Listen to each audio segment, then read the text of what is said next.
Korintus pasal yang pertama ayat 21 sampai 22. Saya akan bicara tentang bagaimana Tuhan mengurapi dan di mana gereja Tuhan diurapi, Anda dan saya menjadi pribadi diurapi dengan apa yang Tuhan urapi itu akan menjadi berkat. Makanya saya kasih judul, diurapi untuk memberkati. Saya percaya setiap kita hari ini menerima pengurapan dari Tuhan. Apa itu pengurapan? Nanti kita akan belajar. 2 Korintus pasal 1. Sebab dia yang telah meneguhkan kami bersama-sama dengan kamu di dalam Kristus adalah Allah yang telah mengurapi. Sama-sama saya katakan telah mengurapi. Beritahu kanan kiri, kamu adalah orang diurapi. Memeteraikan tanda miliknya atas kita dan yang memberikan Roh Kudus di dalam hati kita sebagai jaminan dari semua yang telah disediakan untuk kita. 1 Yohanes pasal 2 ayat 20. Cepat buka bersama saya. 1 Yohanes pasal 2 ayat 20. 1 Yohanes pasal 2 ayat 20. Tetapi kamu telah beroleh pengurapan dari yang kudus. Dan dengan demikian kamu semua apa? Mengetahuinya. Satu ayat lagi. Mazmur 20 ayat 7. Mazmur 20 ayat yang ke-7. Ya. Mazmur 20 ayat 7. Multimedia masih bisa mengejar saya?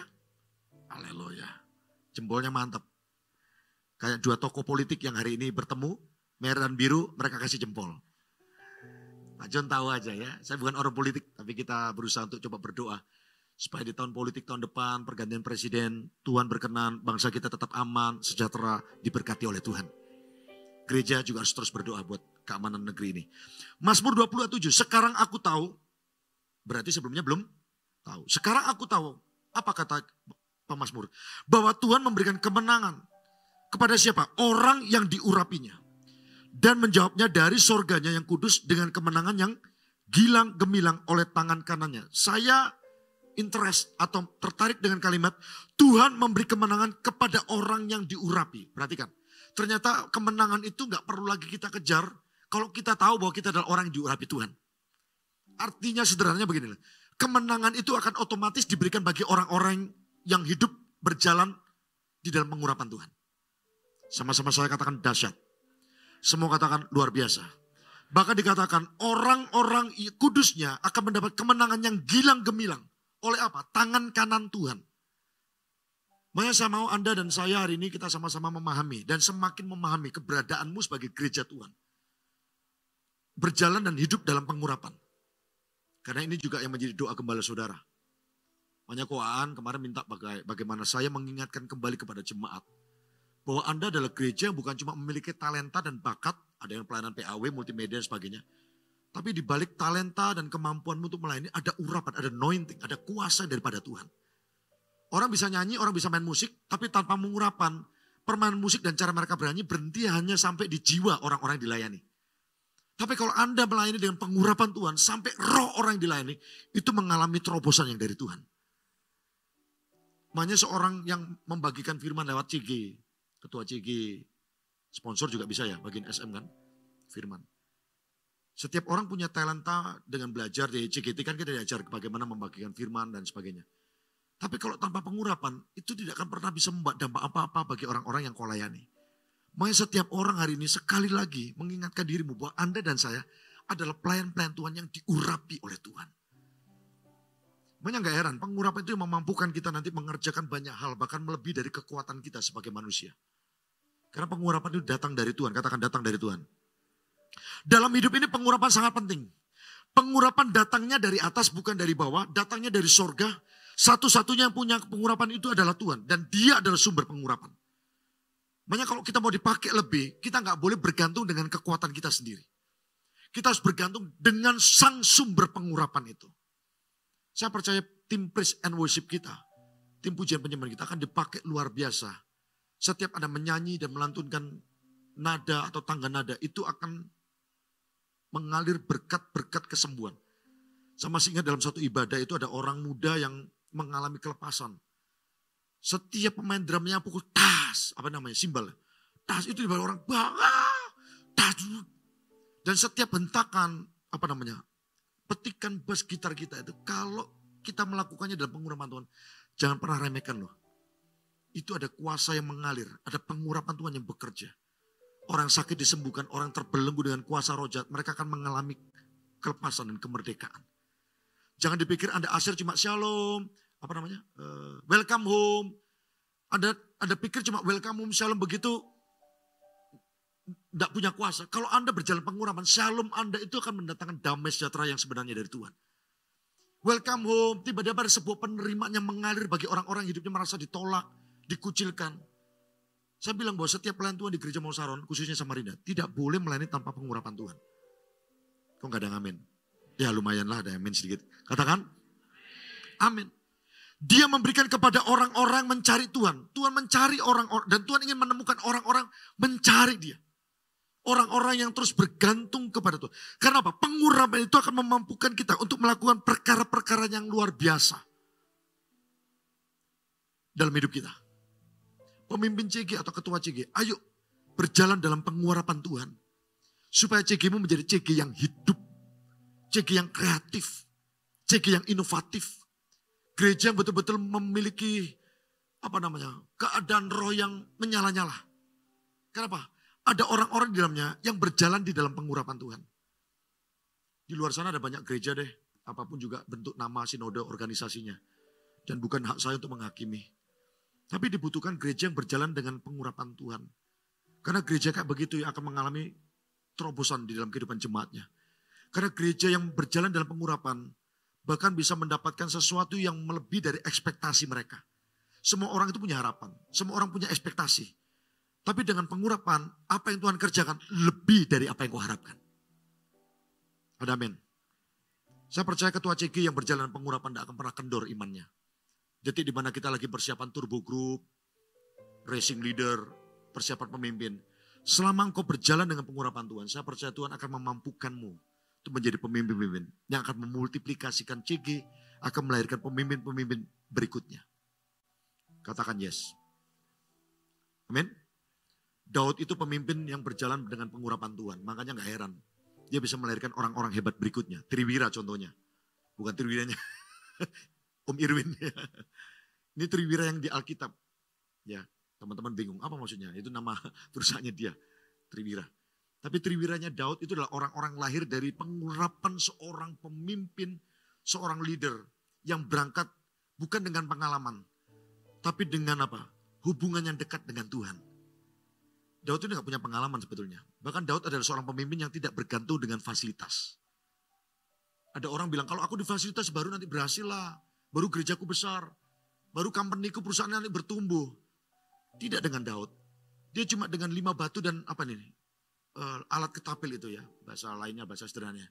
Tapi dia bisa menumbangkan seorang musuh yang bernama Goliat. Itu fasilitas yang sederhana, biasa. Orang coba kalau jadi Daud, kalau gak ada ini, gak ada itu, gak ada. Justru Daud udah disodorin tuh, perlengkapan perang yang hebat. Gak dia pakai tuh. Berarti orang yang berjalan dalam pengurapan, apapun yang ada di tangannya, mampu bisa mengalahkan apa yang ada di depannya. Ada amin. Saya ulangi sekali lagi ya. Ketika ada orang diurapi Tuhan, apapun yang ada di tangannya bisa dipakai Tuhan untuk bisa mengalahkan apa yang ada di depannya. Anda mungkin hari ini lagi mau merintis bisnis ya. Modal Anda gak seberapa, gak apa-apa Pak, Bu. Seberapapun yang Tuhan percayakan, kalau memang ada pengurapan dan penyertaan Tuhan, cukup 5 roti 2 ikan itu untuk memenuhi kebutuhan 5.000 orang. Bahkan sampai dikatakan di Alkitab, sisa 12 bakul. Kita di Gereja Mount Saron juga diajar untuk tidak bergantung sama fasilitas. Ini ada tim dari Bontang, Michael dan Ibu. Michael, Coach Joli dulu juga di Tulungagung, tadi kita ngobrol di ruang atas. Tanya Cireni. Ya sekarang mah udah jauh lebih baik perintisan kita. Bahkan teman-teman yang baru ini sudah bisa punya gedung. Bahkan beberapa gembala-gembala lokal sudah bisa dapat fasilitas kendaraan roda 4 dan sebagainya. Saya dulu ke kantor gereja dari rumah naik becak. Serius. Sampai dulu saya kan pelayanan sebelum di Kalimantan di Tulungagung di Jawa Timur. Jadi kalau berangkat ke kantor lewat toko-toko tempat usahanya dulu customer saya. Saya dulu kerja di sekuler di marketplace. Jadi waktu lihat saya jalan gitu, tiba-tiba dada-dada, "Hey John, pikir ngapain mau ngigi?" Dari bawah. Dan kita dulu enggak seperti sekarang, semua sudah tersedia dan sebagainya.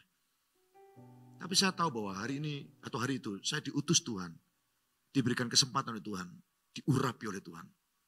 Dan saya percaya setiap hamba Tuhan di Gereja Mount Sharon berjalan di dalam kuasa dan pengurapan Tuhan. Makanya tadi saya bilang, tidak semua gembala-gembala GMS itu berlatar belakang teologi, sekolah teologi. Tapi mau belajar teologi, mau belajar Alkitab. Tapi tidak semuanya punya kesempatan untuk sekolah teologi di university. Sekalipun kemarin ada beberapa teman-teman gembala regional yang S2 dan sebagainya. Tapi tahukah saudara apa yang dikerjakan oleh sebagian besar hamba Tuhan di GMS? Di mana-mana.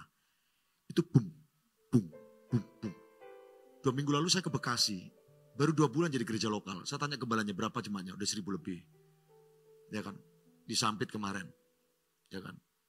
Di mana lagi? Tuhan buat percepatan yang luar biasa. Tapi satu hal, jangan bergantung dengan yang namanya fasilitas. Saya percaya di mana ada pengurapan Tuhan, di situ ada kekuatan yang datang daripada Tuhan. Katakan amin. Ya, kita hari ini bukan hanya jadi gereja yang diberkati oleh Tuhan.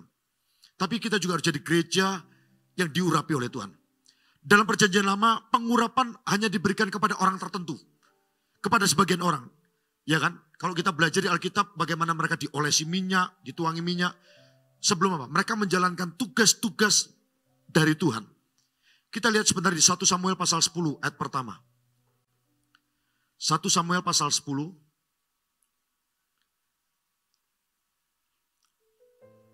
1 Samuel pasal 10 ayat pertama.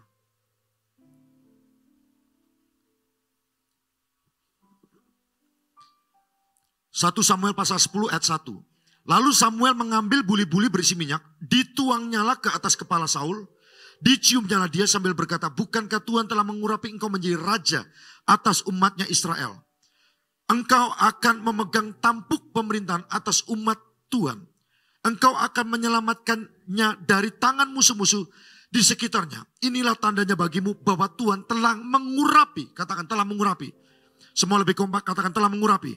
Bahwa Tuhan telah mengurapi engkau menjadi raja atas miliknya sendiri. Sampai di sini dulu. Engkau akan memegang tampuk pemerintahan. Artinya apa? Orang diurapi itu diberi otoritas. Diberi sebuah wewenang. Atas apa? Umat Tuhan. Makanya kita tidak boleh menyalahgunakan urapan Tuhan. Tidak boleh menyalahgunakan kuasa atau otoritas daripada Tuhan. Ketua CG, pemimpin CG, coach TL tidak boleh, apalagi hamba Tuhan gembala. Tidak boleh menyalahgunakan wewenang dengan sembarangan. Nanti ketangkep KPK. Lihat orang-orang di luar sana yang punya wewenang, yang punya otoritas. Menyalahgunakan jabatannya dengan sembarangan. Gak pakai lama. Kalau sebagian belum kena, tinggal tunggu waktu aja kalau gak hati-hati. Kenapa? Mereka menyalahgunakan otoritas. Tuhan memberikan urapan, anointing buat kita. Supaya kita ini diberi wewenang. Otoritas itu kita pakai untuk apa? Melayani. Makanya jelas dikatakan, dan engkau akan menyelamatkannya dari tangan musuh. Tuhan ingin pengurapan yang diberikan kepada Saul. Diberikan otoritas wewenang untuk apa? Menyelamatkan umat Tuhan dari tangan musuh. Makanya hari ini kalau masih ada orang yang takut, ragu-ragu, aku masa sih bisa jadi ketua CG? Masa sih aku jadi pemimpin pengembalaan?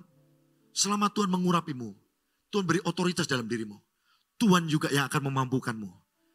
Dan otoritas urapan yang Tuhan beri, itu kita pakai untuk menyelamatkan setiap jiwa-jiwa yang terhilang. Kok gak ada yang amin lagi? Pertanyaannya, siapkah Anda hari ini menjadi orang-orang yang diurapi dan dipakai Tuhan dengan luar biasa? Jadi yang pertama, tampuk pemerintahan itu bicara otoritas. Lalu engkau akan menyelamatkan, bicara mengemban tugas. Saya ulangi ya, dikatakan engkau akan memegang tampuk pemerintahan, itu artinya ada sebuah otoritas yang Tuhan beri atas umat Tuhan. Yang kedua, engkau akan menyelamatkan umat Tuhan, artinya mengemban tugas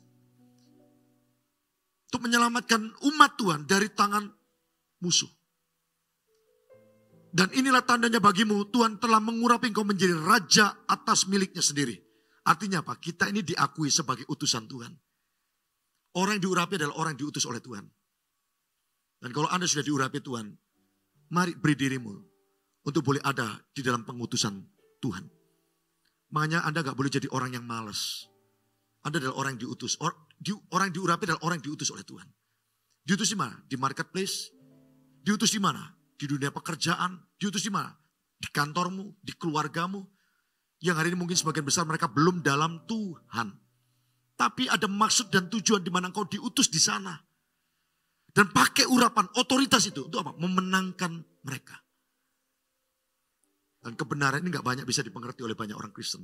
Makanya gereja gak bisa mengalami akselerasi yang luar biasa. Saya rasa perlu diingatkan lagi kepada Anda jemaat Tuhan. Khususnya gereja Mawar Saron Samarinda. Anda adalah orang yang diurapi Tuhan. Pelipat gandaan CG, multiplikasi, pertumbuhan jemaat dimanapun berada akan semakin gencar. 2 hari lalu GMS Kupang menggelar malam Pentakosta. 14.000 kursi yang disiapkan, yang datang lebih dari 14.000 orang. Di tengah-tengah ibadah 200 berapa? 70 orang yang dibaptis. 4.000 yang tercatat dalam Connect Me. Terus gak usah 50%, 10-20% aja. Berapa tuh? 800, 400 sampai 800 orang tergabung di CG. Wow. Gimana tuh menggembalakannya? Yang pernah mungkin bisa kalau mereka tidak berjalan dalam pengurapan Tuhan. Karena pengurapan itu memampukan apa yang gak mampu bagi manusia, gak mungkin bagi manusia. Dengan pengurapan semuanya mungkin bagi Tuhan. Saya lihat waktu laporan kemenangan di grup itu, wih GMS Kupang luar biasa ya. Sampai-sampai wali kotanya mau masuk di acara itu, saya lihat di YouTube, beliau mengatakan bahwa hampir-hampir saya ini tidak bisa masuk, tidak bisa tembus ke acara ini. Karena deras berbondong-bondong orang-orang itu menghadiri acara malam Pentakosta oleh Pastor Philip. Saya berdoa gereja kita terus dalam pengurapan Tuhan yang luar biasa. Dimanapun gereja didirikan, dimanapun gereja menggelar sebuah event atau KKR atau ibadah. Hadirat Allah turun, pengurapan bekerja, jiwa diselamatkan, orang sakit disembuhkan. Ada tepuk tangan buat Tuhan kita. Ayat yang kedua, apabila engkau pada hari ini pergi meninggalkan aku, maka engkau akan bertemu dengan 2 orang laki-laki di dekat kubur Rahel, di daerah Benyamin, di Selha. Mereka akan berkata kepadamu, keledai-keledai yang kau cari itu telah diketemukan. Dan ayahmu tidak memikirkan keledai-keledai itu lagi, tetapi ia khawatir mengenai kamu.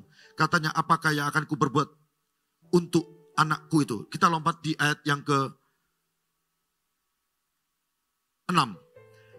Ayat 6, 1 Samuel pasal 10 ayat 6. Maka roh Tuhan akan berkuasa atasmu. Engkau akan kepenuhan bersama-sama dengan mereka dan berubah menjadi manusia lain. Dan apabila tanda-tanda ini terjadi kepadamu, lakukanlah apa saja yang didapat oleh tanganmu. Sebab Allah menyertai engkau.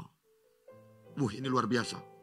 Maka roh Tuhan akan berkuasa atasmu. Engkau akan kepenuhan bersama-sama dengan mereka. Berubah menjadi manusia lain. Apabila tanda ini terjadi padamu, lakukanlah apa saja yang didapat oleh tanganmu. Sebab apa? Dengan pengurapan, kata Alkitab, Allah menyertai engkau. Orang berjalan dalam pengurapan, orang itu dalam penyertaan Tuhan. Orang yang dalam pengurapan Tuhan, orang itu ada dalam perlindungan Tuhan. Orang yang berjalan dalam pengurapan Tuhan, orang itu ada dalam pembelaan Tuhan. Makanya Daud tidak berani ganggu orang yang diurapi Tuhan. Ingat Saul juga orang pernah diurapi Tuhan. Daud punya kesempatan untuk bunuh. Nyawa Daud terancam. Dia punya kesempatan, dia punya peluang. Daripada aku yang mati, lebih baik dia mati duluan. Tapi apa kata Daud? Ketika orang-orang terdekat bilang, ini kesempatan brur. Habisi aja nyawanya. Daud bilang, jangan ganggu, jangan usik orang yang diurapi Tuhan. Daud tahu di mana orang masih diurapi Tuhan. Jangan diapa-apain. Hati-hati, ayat ini kadang disalahgunakan sama hamba Tuhan dan pemimpin tertentu. Supaya apa? Untuk menjadi dirinya dewa. Jangan ganggu aku orang yang diurapi Tuhan. Saya udah bilang di depan, jangan jadi orang menyalahgunakan otoritas Tuhan. Nanti dicopot dengan cara yang tidak kita inginkan. Selama orang itu belum dicopot pengurapannya dari Tuhan, kita menahan diri. Jangan usik, jangan ganggu. Karena membahayakan diri kita. Orang yang ganggu orang diurapi Tuhan, itu bisa balik kena kita. Makanya kita gak boleh ngomong, aku diurapi. Setiap orang pilihan Tuhan, anak Tuhan, saya percaya punya pengurapannya masing-masing. Makanya sesama orang diurapi Tuhan, jangan sombong. Setuju? Justru orang diurapi harus makin rendah hati. Karena orang rendah hati, pengurapannya akan makin mengalami eskalasi yang luar biasa. Halo? Amin. Gak boleh orang merasa diurapi lalu sok-sokan jadi pendeta. Aku orang diurapi, jemaat gak boleh sentuh aku. Jangan. Orang kayak begitu gak pakai lama, biasanya kan diproses sama Tuhan. Jangan menyalahgunakan wewenang. harus belajar humble, rendah hati. Orang makin ditinggikan, dia harus makin rendah hati. Tapi orang yang tinggi hati, dia akan direndahkan oleh Tuhan. Amin. 1 Samuel pasal 16 ayat 10. Kita akan cepat. 1 Samuel pasal 16 ayat 10. Daud diurapi menjadi raja. Berfirmanlah Tuhan kepada, ayat 10 ya. 1 Samuel pasal 16 ayat 10. Demikianlah Isai menyuruh ketujuh anaknya lewat di depan Samuel. Tetapi Samuel berkata kepada Isai, semuanya ini tidak dipilih Tuhan. Lalu Samuel berkata kepada Isai, ini ke anakmu semuanya? Jawabnya, masih tinggal yang bungsu. Tetapi sedang menggembalakan kambing domba. Kata Samuel kepada Isai, suruhlah memanggil dia. Sebab kita tidak akan duduk makan sebelum ia datang kemari. Kemudian disuruhnya menyebut dia. Ia kemerah-merahan, matanya indah, parasnya elok. Lalu Tuhan berfirman, bangkitlah, urapilah dia, sebab inilah dia. Ayat 13, Samuel mengambil tabung tanduk yang berisi minyak itu dan mengurapi Daud di tengah-tengah saudaranya. Sejak hari itu dan seterusnya berkuasalah roh Tuhan atas Daud. Lalu berangkatlah Samuel menuju Rama. Dari ayat di atas atau dari ayat yang kita barusan baca. Pada saat seseorang diberi kuasa dan mengalami kepenuhan, maka orang tersebut akan berubah dalam tanda kutip menjadi manusia lain. Apa artinya menjadi manusia lain? Pengurapan merupakan satu kemampuan yang diberikan Tuhan kepada seseorang supaya kita dimampukan menjalankan tugasnya. Saya ulangi ya. Pengurapan memampukan atau pengurapan merupakan satu kemampuan yang diberikan Tuhan kepada seseorang supaya kita dimampukan menjalankan tugasnya. Waktu disebut sebagai manusia lain, manusia yang diberikan wewenang, diberikan kuasa dan kemampuan yang dari Tuhan. Maka apa yang gak mampu dilakukan orang-orang itu sebelumnya akan dimampukannya oleh karena kuasa dan pengurapan Tuhan. Semua katakan luar biasa. Wow.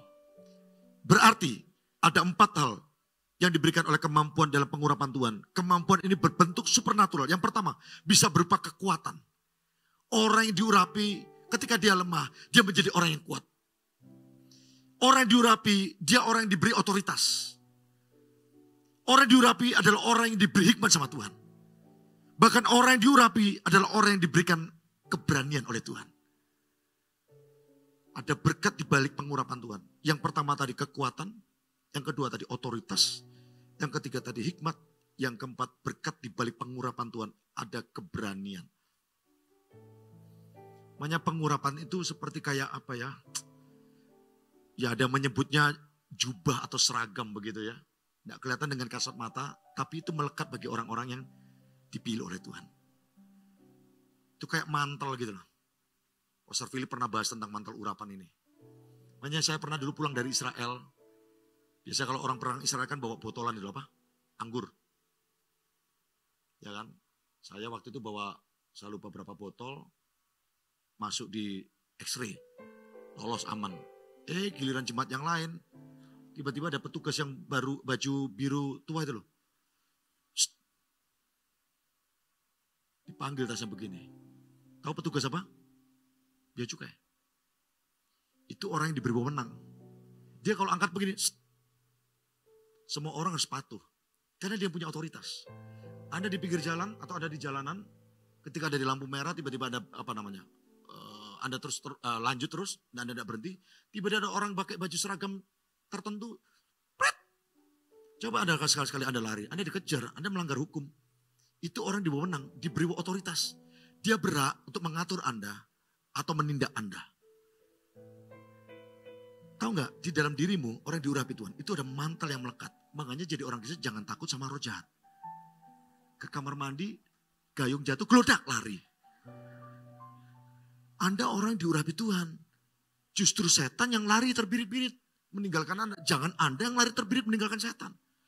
Jangan ketawa, bertobat, kerajaan Allah sudah dekat. Anda itu anak-anak terang. Ada mantel jubah pengurapan. Setan tahu Anda adalah orang dipilih oleh Tuhan. Anda adalah orang diurapi Tuhan. Masih ingat kata Alkitab Markus pasal 16? Tanda-tanda ini menyertai orang percaya.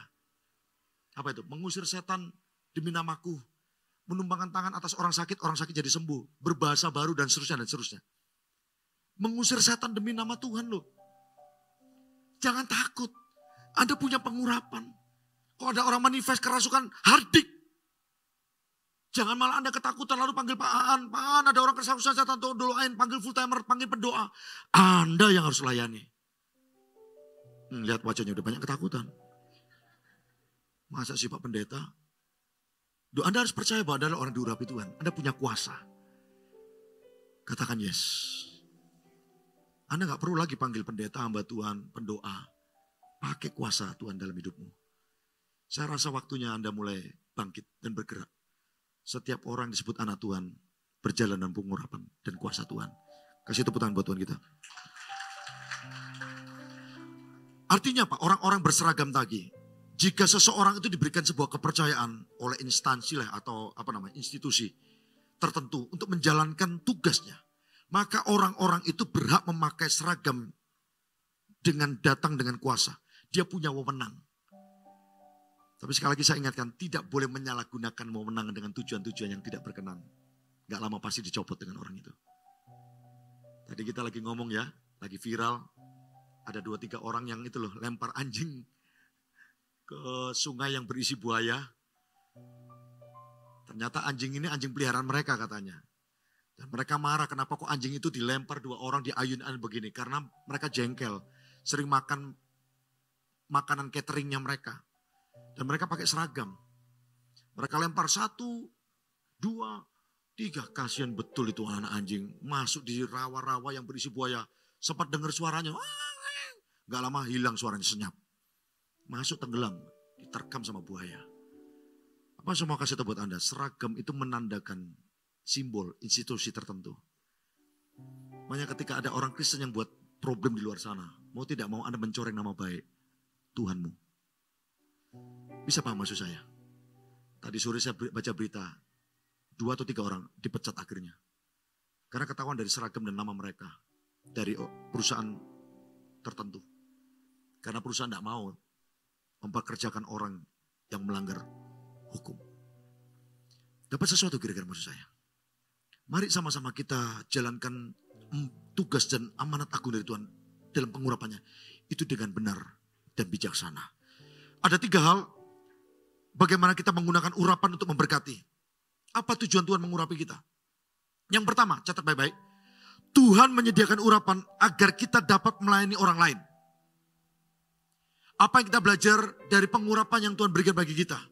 Apa tujuan kita diurapi? Yang pertama, Tuhan menyediakan urapan agar kita dapat melayani orang lain. Tujuan pengurapan untuk apa? Melayani orang lain. Saul diurapi agar bisa menyelamatkan bangsa Israel dari musuh mereka. Anda dan saya diurapi agar kita bisa dipakai Tuhan untuk membebaskan orang dari tawanan dosa. Amin. Makanya jangan minder. Jangan terintimidasi. Selama Anda berjalan dalam pengurapan Tuhan, saya percaya lewat mulut kita akan memenangkan jiwa sebanyak mungkin. Masih ingat Petrus? Penjala ikan, nelayan, yang pernah menyangkal Tuhan ke kali. Tapi dari mulut yang sama, ketika dia berjalan dalam pengurapan Tuhan, 3.000 orang meresponi panggilan altar call. Dibaptis. Tuhan berikan urapan buat Petrus untuk melayani orang lain. Kalau dulu dia belum dalam pengurapan, dia mungkin melayani ikan-ikan. Tapi detik di mana dia urapi Tuhan, dia dipakai Tuhan untuk melayani setiap umat Tuhan. Bahkan bayang-bayangin dipakai Tuhan kan, untuk menyembuhkan orang sakit. Lihat itu. Terjadi peningkatan urapan yang luar biasa. Saya percaya tempat ini ada banyak orang yang mengalami eskalasi pengurapan di dalam Tuhan. Apa yang dulu engkau gak mampu, Tuhan akan mampukan. Katakan yes. Ada amin. Yang kedua, apa tujuan Tuhan mengurapi kita? Pengurapan membuat apa yang mustahil menjadi mungkin. Pengurapan membuat apa yang mustahil bagi kita, semuanya menjadi mungkin bagi Tuhan. Kenapa? Karena penyertaan dan berkuasanya Roh Tuhan dalam hidup orang tersebut. Gimana ceritanya kok batu bisa ngalahkan orang segede itu? Goliat. Percaya nggak? Tanpa urapan Tuhan, maka batu dan alat pelempar di tangan Daud itu tidak akan pernah mampu untuk menumbangkan Goliat. Batunya biasa, Tapi justru urapan Tuhan itu yang membuat batu itu jadi luar biasa. Saya nggak yakin batu yang sama jatuh ke tangan orang yang tidak diurapi bisa menjadi alat kemenangan di tangan Tuhan. Berarti dari sini saya bisa mengambil kesimpulan, apapun juga yang ada di tangan seseorang, selama orang itu belum diurapi atau tidak diurapi Tuhan, tidak akan bisa berguna apa-apa. Sampai tongkat di tangan Musa itu, di tangan orang yang diurapi Tuhan, Tuhan minta angkat, kedangkan tongkat itu. Kita tahu ceritanya, laut terbelah. 5 batu biasa. Semua orang kalau diceritain gimana kok bisa mampu menumbangkan musuh. Orang Israel aja semua terbirit ketakutan. Karena ada orang yang berani berjalan dalam pengurapan Tuhan dengan cuma modal 5 batu. Ternyata ketika batu itu diurapi Tuhan, musuh dikalahkan. Yang kedua tadi dikatakan pengurapan membuat apa yang mustahil menjadi mungkin. Samarinda sedang coba masuk di wilayah baru mungkin. CG-CG di wilayah mana, saya nggak tahu. Ada satu gereja satelit Mawar Saron yang lalu pernah sharing juga di grup Gembala Besar. Daerah yang dulunya nggak bisa ditembus. Karena di sana dipenuhi dengan orang-orang yang belum percaya kepada Tuhan.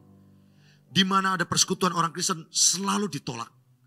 Tapi sampai diutus salah satu hamba Tuhan, anak Tuhan yang diurapi luar biasa. Rendah hati.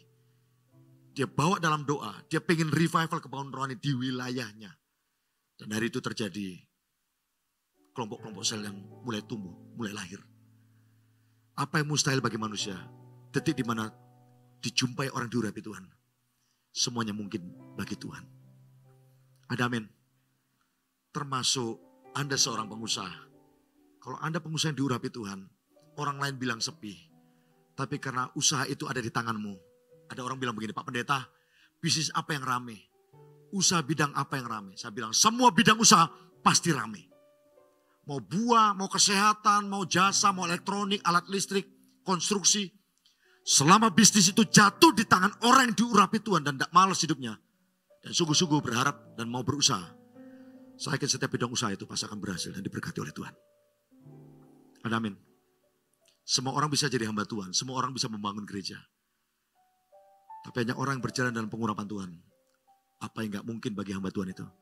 Semuanya mungkin bagi Tuhan. Saya merasa semakin hari semakin yakin dan pasti. Gereja kita Mawar Saron ini gereja yang diurapi Tuhan. Saya gak ngomong gereja lain deh. Kita ngomong gereja kita. Bukan gereja yang paling besar. Bukan gereja paling sempurna. Tapi saya rasakan gereja ini dengan yakin. Gereja ini diurapi sama Tuhan. Ada favor Tuhan tadi kita bilang. Ada perkenanan Tuhan. Di mana ada Mawar Saron, ada terobosan-terobosan yang luar biasa. Makanya saya rasa kita wajib untuk menjaga urapan itu dengan benar. Supaya apapun yang kita kerjakan bisa memberkati banyak orang.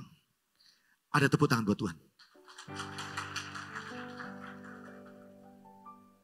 Anda yang punya bisnis, punya usaha, jadikan usaha dan bisnismu adalah bisnis yang diurapi Tuhan. Karena kalau bisnis dan usahamu diberkati Tuhan, bukan cuma Anda yang menerima berkat, tapi ada orang lain juga mengalami berkat lewat hidupmu. Gak tahu gimana kalau orang makan di tempat kuliner Anda, orang bisa damai gitu. Orang kalau minum atau beli jasa di tempat Anda, menggunakan jasa, orang itu bisa tenang, walaupun harga Anda mungkin lebih mahal. Tapi kalau ada orang diurapi, orang itu bisa kayak mengalami damai di hidupmu. Saya dulu orang marketplace, ada kompetitor yang jauh lebih murah harganya, tapi gak tahu gimana. Tiba-tiba orang bisa ngambil barang saya. Tiba-tiba kayak ada belas kasihan yang mengalir. Saya tanya kenapa? Gak ngerti John. Kamu ini kok kayak ada magnet. Magnet apa? Gak tahu. Aku pokoknya pengen aja order sama kamu dibandingkan perusahaan yang lain. Ketika ada pengurapan Tuhan. Ada kasih karunia Tuhan. Turun atas hidup orang itu. Bukankah kasih karunia yang kita butuhkan dalam hidup ini? Ada amin. Anda siap diberkati Tuhan. Siap diurapi Tuhan. Siap dipercayakan kasih karunia lebih dari Tuhan. Yang siap berikan tepuk tangan bagi Tuhan. Yang ketiga. Dengan pengurapan Tuhan menyediakan supaya kita bisa mengalami percepatan dan kemenangan. Tuhan menyediakan pengurapan supaya kita mengalami percepatan dan kemenangan. Saya ulang sekali lagi. Tuhan menyediakan pengurapan atas kita supaya kita mengalami percepatan dan kemenangan. Anda masih ingat 2030 kita akan masuk ke beberapa gereja lokal? Halo? Ni hao? Loh kok Kalimantan 60 betul. Secara global kita berapa? Sampai yang terakhir saya dengar kabar, nggak tahu Michael dan Natal udah denger ya. Nggak sampai 2030 loh. 2000 berapa? 2027, 2028. Kok Philip canangkan, kita akan mengalami percepatan yang luar biasa. Saya percaya dengan pengurapan, kita akan menempuh yang namanya akselerasi. Saya ada jemaat leader, dia bilang, aku ini ambil KPR 15 tahun Pak. Tapi gak tahu gimana, di tahun yang kelima, KPR ku itu bisa lunas. Orang ini rendah hati. Orang yang selalu bergantung sama Tuhan dan bukan orang malas. Setia melayani. Dan saya tahu keluarga ini adalah keluarga yang diurapi oleh Tuhan. Tahu gak, KPR 15 tahun, 5 tahun lebih singkat dilunasi. Dengan cara bagi orang ini sendiri, gak pernah diduga sebelumnya. Tahu karena apa? Pengurapan itu membuat kita mengalami percepatan yang luar biasa. Saya berdoa setiap Anda yang hari ini terlilit hutang dan sebagainya. Kalau memang itu karena kelalaian, bertobat, minta ampun, belajar untuk mengelola keuangan lebih baik. Tuhan berkata orang yang jujur mengaku datang sama Tuhan, segala kesalahan dan dosanya Tuhan ampuni. Tuhan sucikan dari segala kejahatan dan sebagainya. Dan minta sama Tuhan, urapi tanganku ya Tuhan. Supaya aku bekerja lebih sungguh-sungguh lagi. Belajar dari kesalahan masa lalu, memperbaiki di kemudian hari. Aku minta Engkau urapi aku. Untuk menang dan bebas dari hutang. Saya percaya Tuhan akan bawa percepatan. Kalau engkau mau sungguh-sungguh bergantung kepada Tuhan. Asal kau benar bergantung sama Tuhan, motivasimu benar. Dan kalau sudah dibebaskan hutang sama Tuhan, jangan berhutang lagi dengan cara yang salah. Tapi bijaklah dalam mengelola keuangan. Jangan jadi orang Kristen yang suka gengsi, flexing. Kalau memang gak punya duit, kalau memang gak bisa pakai kartu kredit, gunting kartu kreditmu. Boleh saya ngomong begini ya? Karena ada banyak orang bisa mengelola keuangan lewat kartu kredit. Kartu kredit itu saldo, bukan saldomu. Itu uang bank. Waktu Anda gesek, gredek. Itu tekan tombol, start Anda sedang hutang sama bank. Beda sama debit, bisa. Itu uangmu, memang Anda pakai itu belanja. Makanya orang pegang kartu kredit, bangganya kalau dompetnya itu isinya berlapis-lapis. Pernah ketemu orang kayak begitu? Itu seret, itu kartu tok. Dari bank A sampai bank Z. Bank Kadir, bank Dono, bank Jono, bank apa semua. Waduh bangga dibuka. Satu kali saya pernah lihat itu orang buka dompet seret. Wih kartunya. Ada promo apa mbak? Dikeluarkan semua, dia pamerin semuanya. Saya sih gak tertarik dengan orang model begitu. Kalau memang dia punya uang gak masalah. Tapi kalau dia pamerin, untuk sok-sokan untuk gengsi, sebetulnya income-nya juga gak seberapa. Makanya gak heran ada orang apa? Besar pasak daripada hancur keuangannya. Gak tahu gimana di ibadah terakhir saya perlu ngomong buat Anda yang berhutang dengan cara yang tidak benar. Hati-hati. Modal usaha boleh berhutang. Tapi berhutang dengan cara yang benar. Suami istri sepakat, doa, diskusi. Supaya modal usahamu yang dari hutang itu tidak boleh sembarangan. Yang setuju katakan amin. Mau KPR, ada orang maksa beli rumah yang besar. Padahal dia tahu kemampuannya tidak sebesar itu. Dia bilang nanggung. Yo sekalian gede. Tapi karena ingin show off, kadang ada orang itu ambisinya salah. Sehingga apa? Terlilit utang, tertunggak sampai berapa bulan, rumah disita. Ini yang saya tidak benarkan. Orang Kristen harus belajar bijak. Kedepan saya yakin ada banyak berkat yang Tuhan ingin percayakan, dimulai dari satu ini. Kerjakan talentamu oleh takut akan Tuhan. Ada amin. Anda siap dipercaya lebih? Yang siap dipercaya lebih, beri tepuk tangan buat Tuhan kita. Tuhan menyediakan pengurapan supaya kita mengalami percepatan dan kemenangan. Kita sampai di sini saudara, kita pulang siap membawa pengurapan yang baru dari Tuhan. Saya melihat wajah-wajah orang-orang diurapi oleh Tuhan. Wajah yang berseri-seri bersuka cita. Kita mau pakai pengurapan itu untuk melayani Tuhan dan melayani sesama kita. Yang siap dipakai Tuhan, katakan amin.